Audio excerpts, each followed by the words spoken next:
Ahí lo que faltó allí.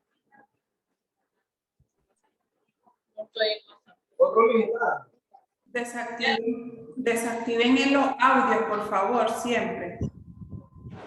A menos que vayan a hacer alguna pregunta.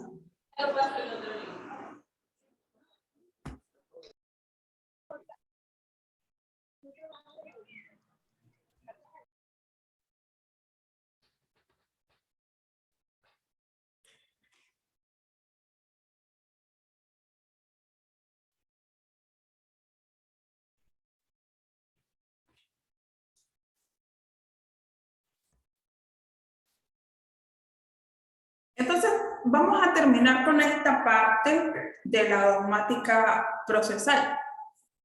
Les decía de que hay una parte general y hay una parte especial en la dogmática procesal. Esto es que vamos a tener una regulación en cuanto a la teoría general del proceso.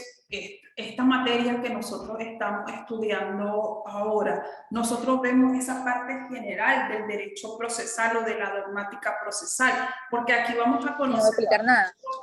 El principio sí, yo tengo que explicar muchas imágenes en una cartulina que ya les decía, nos va a servir para las demás clases que no, ir desarrollando. Entonces, ¿alguien tiene? Desactiven su micrófono, por favor, para que no haya interrupción. Gracias. Entonces, que durante este cuatrimestre, en esta materia, ustedes van a ir conociendo conceptos generales que van a servirle para las demás materias que ustedes van a conocer. Entonces, en la dogmática procesal vamos a tener esa parte general de los principios procesales, de los conceptos procesales, de cómo es que se actúa o cómo el ordenamiento jurídico regula el derecho procesal, ¿verdad? En la parte especial vamos a conocer específicamente, ahora sí, los conceptos, los principios de cada una de las materias procesales.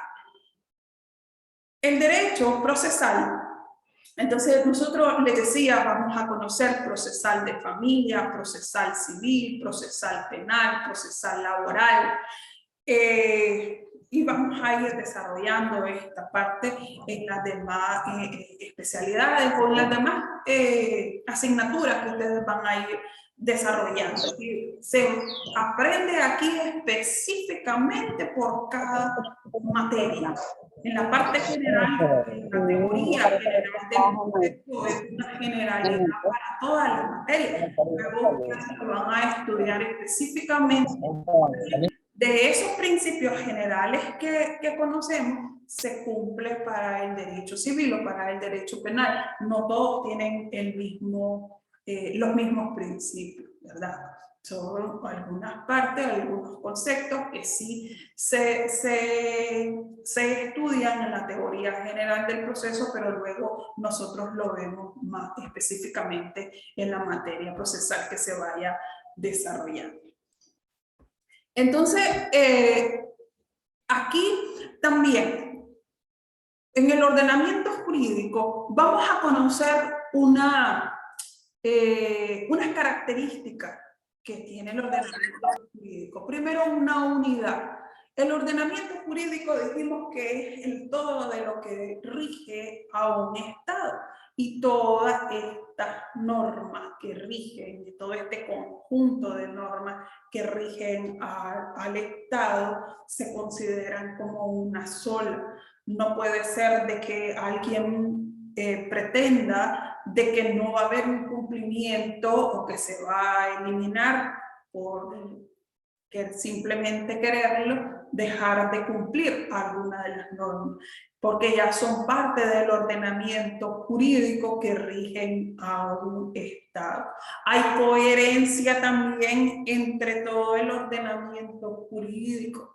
Dijimos que la Constitución política como norma fundamental del Estado de Nicaragua, las demás normas que pertenecen a ese ordenamiento jurídico van a ser coherentes con los preceptos, con los principios, con los derechos que están consagrados en la Constitución política por ser la norma fundamental. Hay plenitud, debe de cumplirse todo el ordenamiento jurídico que ya está establecido para regular a los poderes del Estado, a sus instituciones, a los ciudadanos en general.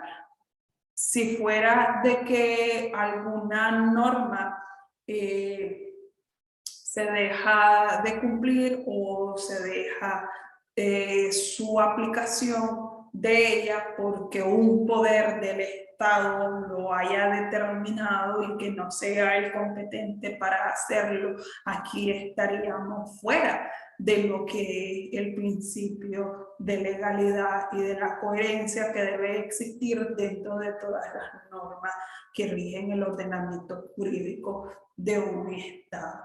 Y no puede dejarse de cumplir alguna de ellas si no es una orientación por una norma expresa, por una norma escrita y que haya sido aquel poder del Estado competente que haya derogado la ley. O sea, para que haya plenitud en el ordenamiento jurídico es la aplicación de todas aquellas normas que componen el ordenamiento jurídico. Es eficaz, el ordenamiento jurídico es eficaz. Cada una de las normas o las leyes que forman el conjunto del ordenamiento jurídico han sido creadas con un propósito, todas tienen un objetivo específico, objetivos generales que cumplir y han sido promulgadas, han sido creadas con un fin específico. No es solamente porque hayan querido redactarla, sino de que lleva a tener un mejoramiento del quehacer de un Estado, de la regulación del Estado para con los poderes del Estado, pero también para con los ciudadanos y esa coordinación que existe de un Estado con otro Estado. El ordenamiento jurídico es eficaz y la eficacia encierra que haya un buen orden en el manejo de un Estado. La eficacia va a reunir también ese vínculo de que hay de comunicación y coordinación entre todos los poderes del Estado a través del ordenamiento jurídico que ya define cuáles son los límites de sus funciones, cuáles son las atribuciones que se les ha otorgado a cada uno de ellos, pero además aquellas dependencias, en el caso de los tribunales también, que en la materia específica de lo que nos ocupa a nosotros, del derecho y la impartición de la justicia se ha otorgado al Poder Judicial. Y que a través de la Corte Suprema de Justicia, que tiene la administración de la justicia, a su vez lo ha distribuido en los tribunales o en los jueces. Y para que haya una eficacia debe de hacerse con el orden que se ha establecido para cada uno de los tribunales y para cada uno de los jueces en este caso, para que se cumpla esas características que debe de tener todo ordenamiento jurídico que rige a un Estado.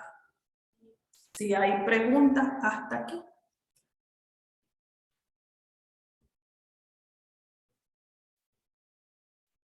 Si alguien tiene preguntas. Ninguna, profe, todo claro.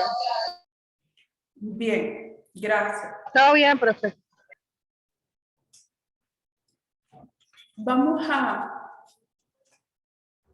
Voy a compartirles entonces lo que sería ahora de la sesión 2.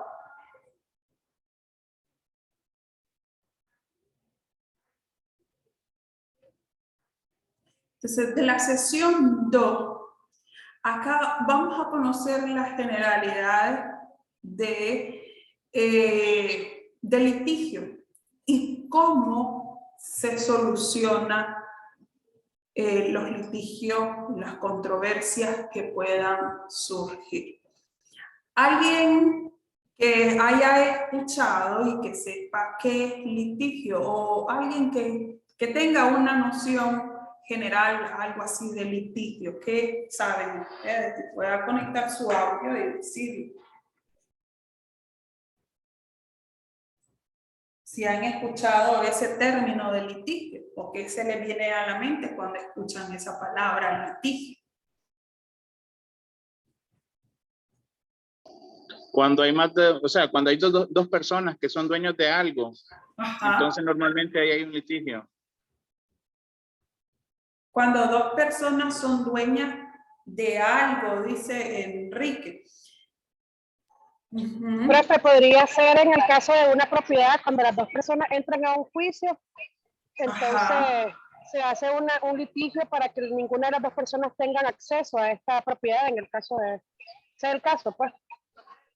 Sí. Mientras hay un juicio, no pueden las dos personas tener acceso a esta por lo que se está llevando el caso. Podría ser una propiedad. Es un conflicto de interés, maestra. Un conflicto de interés. Ajá. ¿Quién más?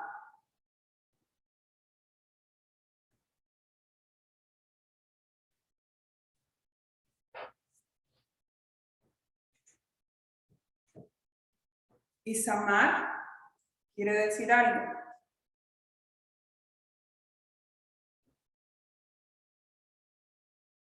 Puede activar su micrófono.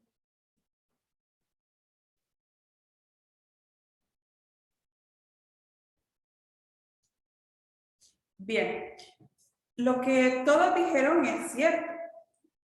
Y vamos a ir definiendo lo que es el litigio a raíz de lo que ustedes acaban de manifestar.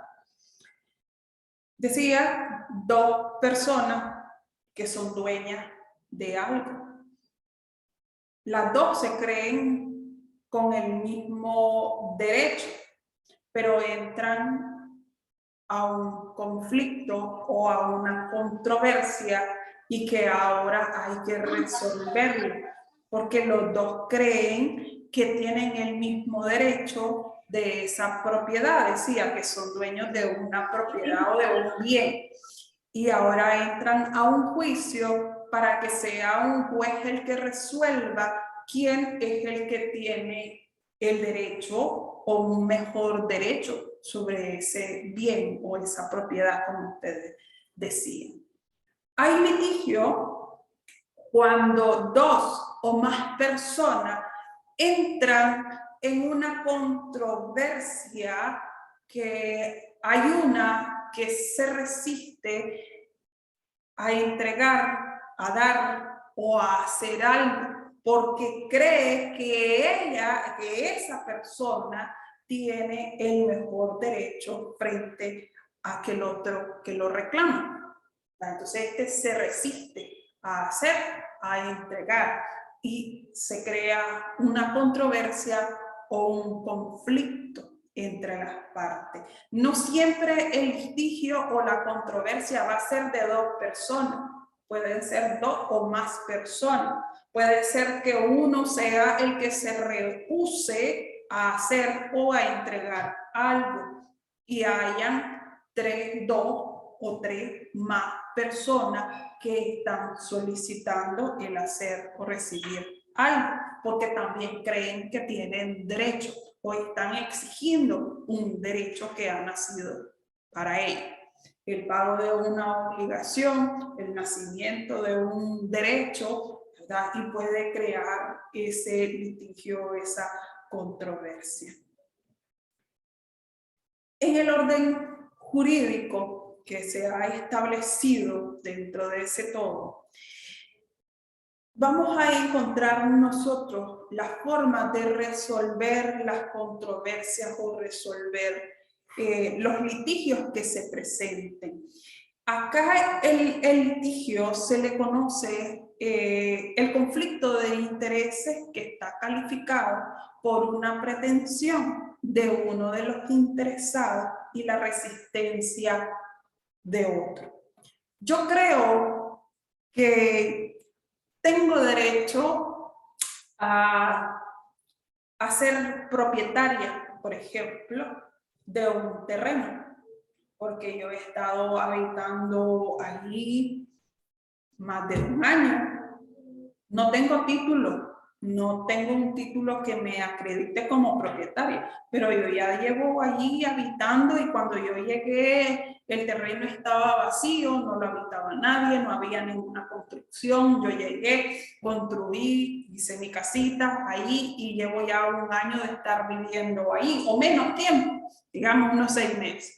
Pero como yo llegué allí y nadie estaba habitando ese lugar, yo digo, bueno, ahora esto es mío.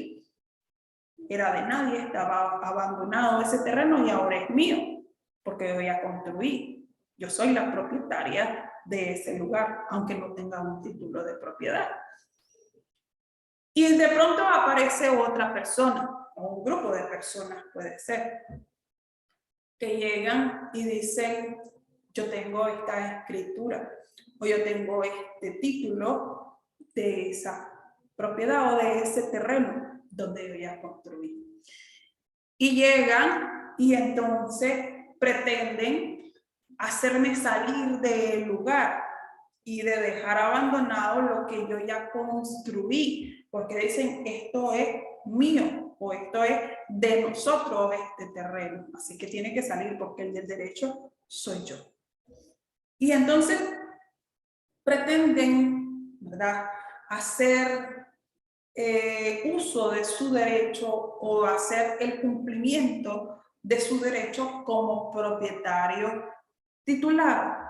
Pero yo ya estuve un tiempo ahí, a mí nunca me habían ido a pedir que saliera del terreno, yo construí, mis vecinos saben que yo llevo un tiempo determinado viviendo ahí, que ahí no había nadie, que nunca llegó ni la policía, ni un juez, ni ninguna persona a pretender que yo abandonara el lugar. Así que yo me considero también con derecho y me considero ser la propietaria del lugar y yo digo, yo no voy a salir de ahí, porque esto es mío, porque voy a construir ahí y ahí está mi casa.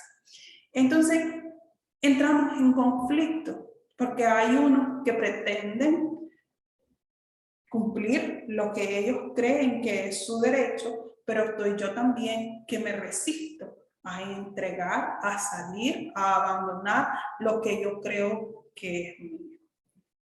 Hay unos que pretenden y hay otros que se resisten. Eso es el conflicto. Eso se le conoce como litigio, conflicto, litigio, ¿verdad? Entonces, acá, ahora, el ordenamiento jurídico ha establecido la regulación de los litigios, los conflictos o las controversias, y hay un orden específico también para buscar la solución de las controversias o el litigio. Hay una forma de hacerlo, pero también hay medios de la solución de los conflictos. En esta lámina que ustedes están observando ahorita, podemos ver aquí, me disculpan que no sé dónde encontrar voy a ir practicando cómo irles señalando a ustedes, no sé cómo poner ahí, pero para la próxima clase lo voy a buscar y lo voy a hacer.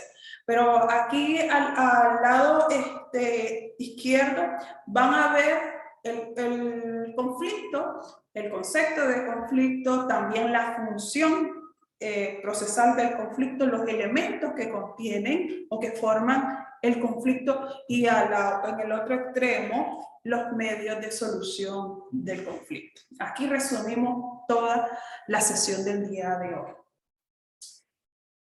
Entonces, hay elementos, en los sujetos que conforman el conflicto, que ya les decía, no siempre son dos personas. Puede ser que el que pretenda sea 2 o 3 personas y el que se resista puede que sea 1 o viceversa. Hay conflictos también que son colectivos, por ejemplo, conflictos laborales, donde está una de las partes que es el que se resiste, en este caso, que es el empresario o el empleador, y están los otros que pretenden que es un colectivo, es decir, todos los trabajadores de ese empleador. Entonces, los elementos, los sujetos del conflicto o los litigios no siempre van a ser 2, pueden ser entre 2 o más personas que se den. Hay un bien jurídico que conforma el litigio o el conflicto también. ¿Qué es ese bien jurídico? Es cuando en un conflicto el derecho otorga su tutela a favor de los intereses que se están reclamando. Y puede aquí hablarse propiamente de lo que es el litigio. Siempre hay un interés y ese interés lo regula el derecho y le da una protección a esa parte específica. Eso se le conoce como bien jurídico. Eso que el derecho pretende proteger o que protege en sí. En el caso que les ponía este ejemplo, por ejemplo, de ejemplo, ¿verdad? El conflicto que puede surgir entre la tenencia o la ocupación de una propiedad por alguien que no tenga título, pero el otro sí tiene título. En este caso, el derecho civil otorga una protección al derecho de propietario, ¿sí? A ese que ya le ha sido otorgado un título de propiedad, porque el Estado le donó el terreno o porque se adquirió a través de un negocio jurídico, una compraventa, porque fue una herencia, porque fue una donación, pero en fin, ya es propietario, tiene un título. El derecho civil entonces protege ese derecho de propietario. Pero no solo se es propietario o se tiene ese derecho, esa cualidad de propietario por la existencia de un título. Ustedes más adelante, cuando estudien el derecho civil, van a conocer lo que se conoce como la prescripción adjetiva, que le da el derecho a una persona de tener la calidad de propietario, el derecho de propietario, aunque no cuente todavía con un título de propiedad. Y se le da esa prescripción, se dice, y ese derecho de ser propietario que el Código Civil protege por el hecho de haber estado ahí en ese terreno sin interrupción, no entró con violencia para habitarlo, no hubo en ningún momento alguien que apareciera y dijera este terreno es mío y pasó el tiempo y lo siguió habitando, no hubo un juez, no llegó la policía a pretender desalojarlo, ahora sus vecinos lo consideran como que sigue el del derecho. Entonces, ese es el bien jurídico. La ley protege el derecho de las propiedades, protege el derecho de propietario. Entonces, ese es un elemento del conflicto, el bien jurídico. Pero también en materia penal hay bienes jurídicos que protegen el derecho penal. Por ejemplo, la vida, por ejemplo, la libertad sexual, por ejemplo, también el patrimonio. Entonces, hay un sinnúmero de bienes jurídicos que protegen el derecho. Ese es un elemento del conflicto. En la función hay una pretensión. La pretensión es aquello que nosotros queremos que se haga, que se deje de hacer, queremos que un juez lo declare, queremos que un juez lo reconozca, y hay una pretensión que es discutida. Esa pretensión discutida proviene de aquel que pretende hacer valer un derecho o esa protección que otorga el derecho. Hay una pretensión que es insatisfecha y entonces está aquella parte que se resiste a esa pretensión. Ahora, hay dentro del ordenamiento jurídico, pero también dentro de la doctrina, formas de solucionar los conflictos, las controversias o el litigio. La doctrina ha puesto a nuestro alcance, para que hagamos uso de ella, unos medios de solución de los conflictos. Está la autotutela, tenemos la autocomposición y la heterocomposición.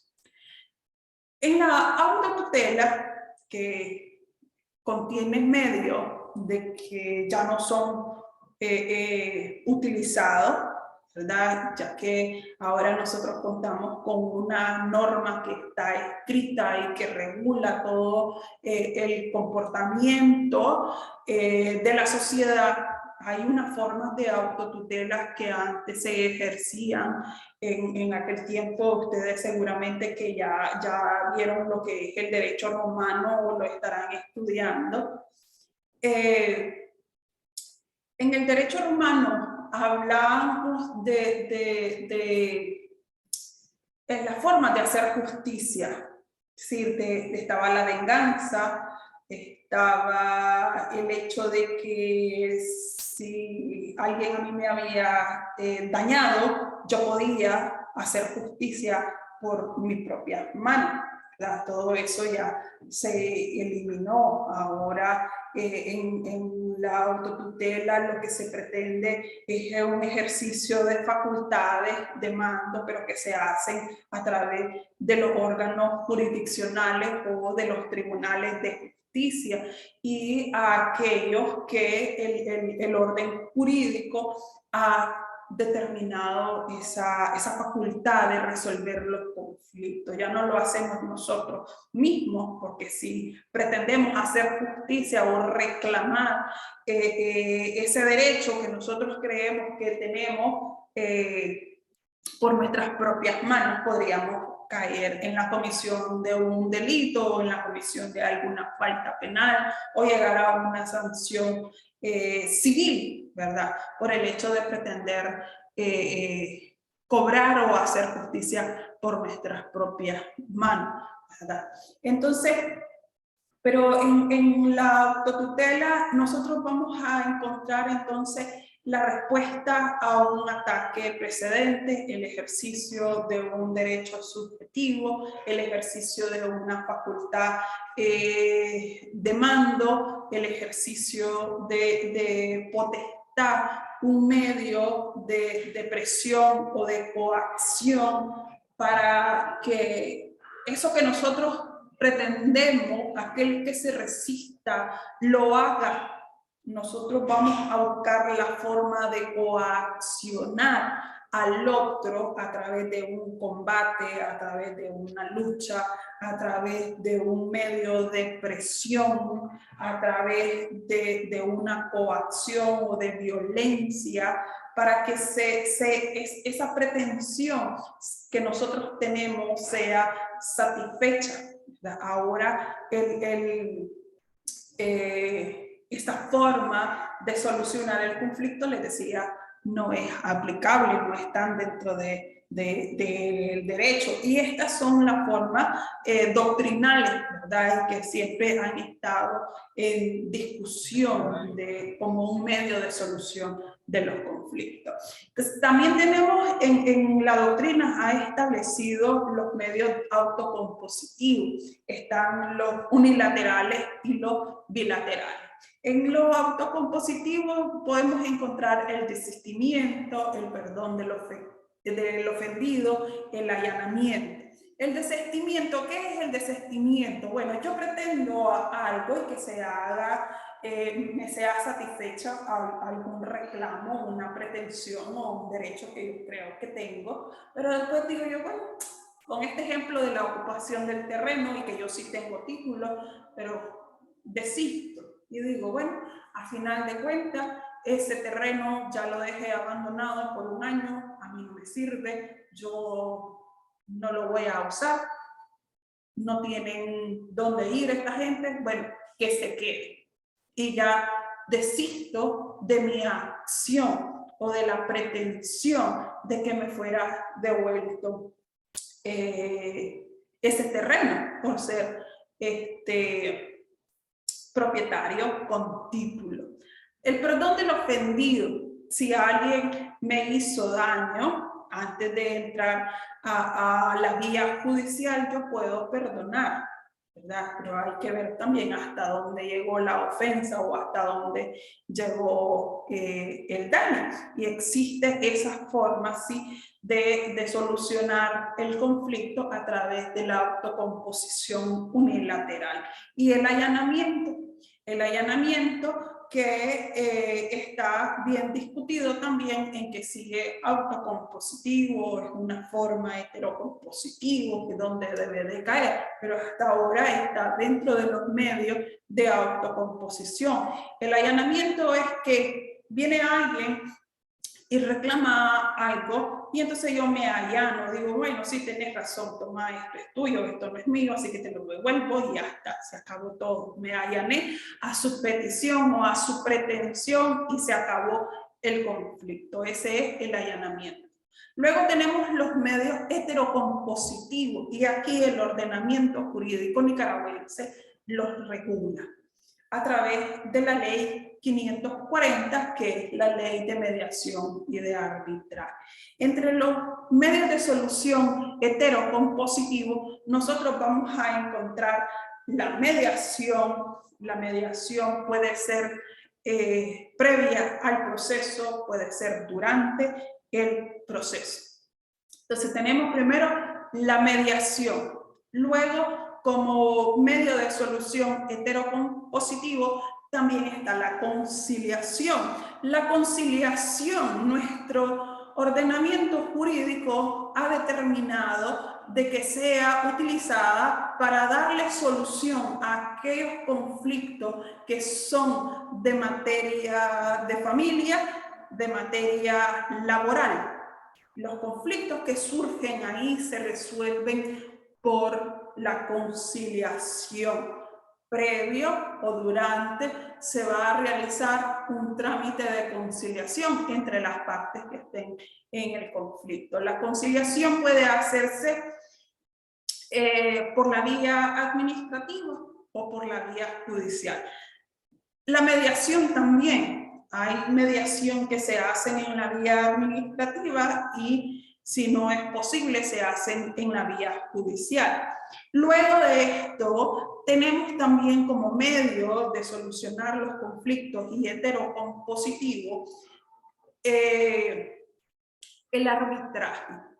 El arbitraje es un juicio donde se constituye un tribunal arbitral.